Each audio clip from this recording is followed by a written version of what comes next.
सितंबर 2025 को कतर की राजधानी दोहा में इजराइल के द्वारा हमास के वरिष्ठ नेतृत्व पर किए गए हवाई हमले ने न केवल क्षेत्रीय स्थिरता को चुनौती दी बल्कि मध्य पूर्व की कूटनीति और अंतर्राष्ट्रीय राजनीति समीकरणों में भी गंभीर असर डाला।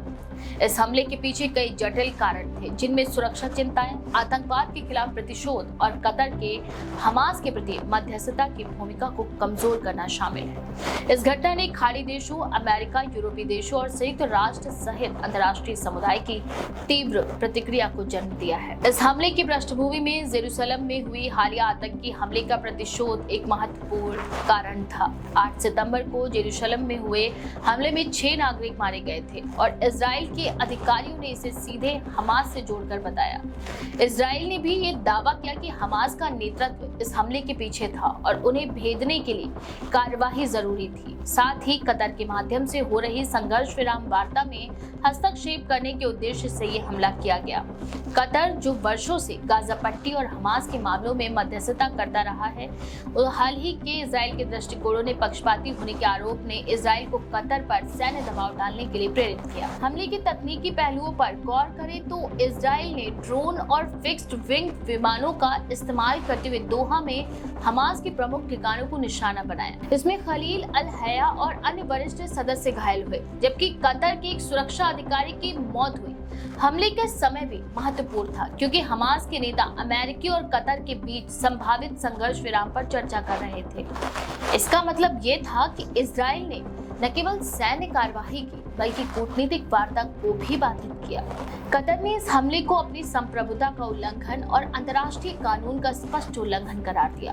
कतर के अमीर ने इसे राज्य आतंकवाद बताया और अंतर्राष्ट्रीय समुदाय से इजराइल के खिलाफ कार्यवाही की अपील की। खाड़ी सहयोग परिषद यानी जीसीसी के अन्य सदस्य देशों ने भी इस हमले की निंदा की। विशेष रूप से संयुक्त अरब अमीरात ने इजराइल के राजनयिक को तलब कर इसे क्षेत्रीय शांति और सुरक्षा के लिए खतरा बताया। अंतर्राष्ट्रीय स्तर पर भी प्रतिक्रिया तीव्र रही। संयुक्त राष्ट्र के महासचिव ने हमले की निंदा की और दोनों पक्षों से संयम बरतने का आग्रह किया।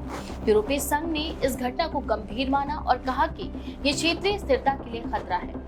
अमेरिका ने इजराइल के अधिकार और सुरक्षा चिंताओं को मान्यता देते हुए भी इस कार्यवाही की संवेदनशीलता पर ध्यान देने की सलाह दी।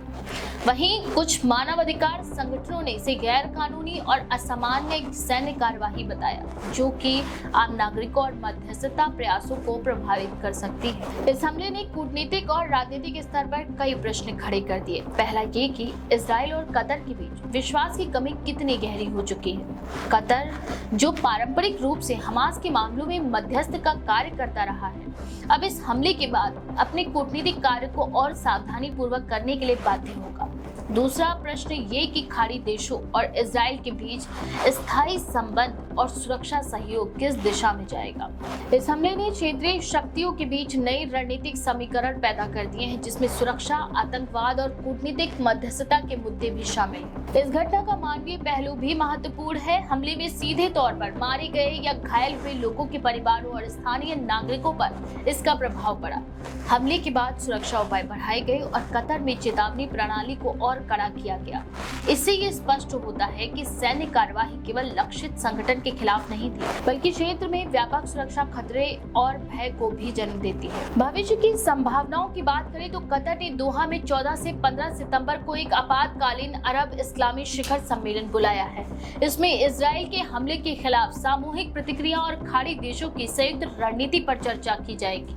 इसके अलावा कूटनीतिक रूप से भी मध्यस्थता की भूमिकाओं की समीक्षा की जाएगी।